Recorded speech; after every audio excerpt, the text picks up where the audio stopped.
Շնորհակալություն բոլոր մասնակիցներին։ Ասեմ, որ ես եւ դասավանդում եմ արդեն 20 տարուց ավել եւ իմ դասավանդման առարկայի անունը հենց մարդու իրավունքների միջազգային իրավունք է եւ դրա կիրառումը ազգային օրենսդրության մեջ։ Պետք է ասեմ, մենք ունենք բավականին նորմալ համապատասխանող այդպիսի միջազգային իրավունքին այդպես շատ ճոխ ձևով բոլոր այդ բոլոր ես պետք է հիշեցնեմ, որ վաղը ամսի 15-ն է լուսահոգի Արմեն Գրիգորյանի այո դա վերջի օրներ մեզ հետ եւ իրեն մեղադրում էին ատելության խոսքի համար։ Հիմա ես կցանկանայի ասեի, որ այն ինչ որ մենք պետք է քննարկենք քաղաքատարյալ եւ ցանկացած այլ թեմա, նա առնչվում է մի խայտարակ իրավիճակի մեջ, այն է, ասում են ատելության խոսք, ասում են ինչ որ այլ բաներ, բայց իրականում դա վաղուց կոչվում է դոմեստիկ ռասիզմ, այսինքն ներքին ռասիզմ։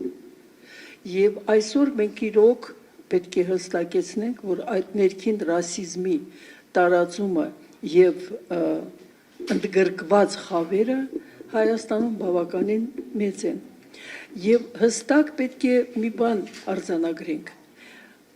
Այն խավը, որը գրագետ է, որը օրինապահ է, որը հստակ ճանաչում է եւ այլոց արժանապատվությունը եւ յուր արժանապատվությունը այսօր հայտնվել է մի վիճակում, որը պես քպայական շատ քաղաքագետներ անգամ ասում են ընդդիմությունը թշնամի է, այսինքն այլախոսը, որովհետեւ ես ընդդիմադիր չեմ կարող կոչվել, որովհետեւ ես կուսակցական չեմ մասնակցել ինչ որ մի այդպիսի բաների մեջ,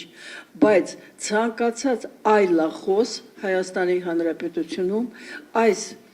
իշխանության կողմից ճանաչում է որպես թշնամի, ոչ թե որպես ընդդիմություն, ոչ թե ժողովրդավարության որևէ մի առումով անհրաժեշտ տառ եւ այլն։ Դա թշնամություն է, այսպես ասած, տարածում ոչ միայն հասարակության մեջ, ոչ միայն իշխանություն հասարակություն, այլև արդեն այդ գործը հասել է ընտանիքներին, բարեկամներին, ընկերներին եւ մենք հստակ կանգնած ենք այսպես մի վիճակի մեջ, երբ որ մենք պարտավոր ենք ինչ որ ձևով միավորվել եւ նախ եւ առաջ այդ քաղաքբանտարկյալները, որը միաժամանակ անձնական ատելության թիրախ են դարել եւ վենդետայի մի նոր 21-րդ դարում մի փուլ է, ես կարծում եմ մենք պետք է կարողանանք միավորվենք եւ վերջ տանք այս իրավիճակին։ Շնորհակալ